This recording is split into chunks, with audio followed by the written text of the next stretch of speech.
Hi, welcome to home sweet home channel.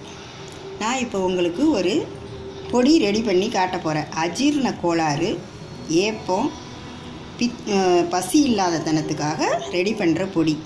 இதுக்கு தேவையான பொருட்கள் 25 கிராம் ஓமம், 25 கிராம் வெந்தயம், 15 கிராம் கருஞ்சீரகம், 15 கிராம், 10 லவங்கம், 10 ஏலக்காய், நெய்.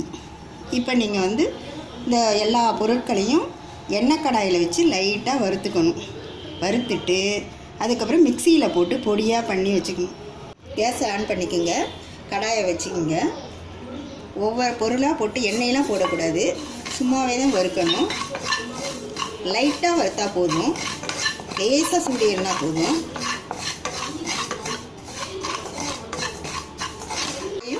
போட்டு லைட்டாக லேசாக வறுத்து எல்லாத்தையும் எடுத்துக்கிட்டு மிக்சியில் போட்டு பொடி பண்ணிக்கோங்க.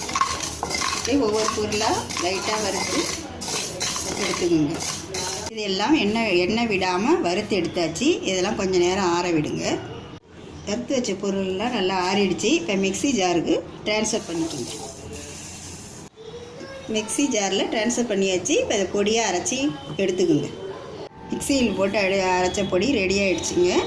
இந்த பொடியை டெய்லி மதிய சாப்பாட்டில் நீங்கள் ஒரு ஸ்பூன் எடுத்து போட்டு கொஞ்சம் நெய் விட்டு டெய்லி சாப்பிட்டுட்டு வந்தீங்கன்னா அந்த தொடர் ஏப்பம், பசியின்மை, அஜீரண கோளாறு, புளிச்சேப்பம் இதெல்லாம் உங்களுக்கு வராது. இதை கண்டினியூவாக டெய்லி சாப்பிடுங்க.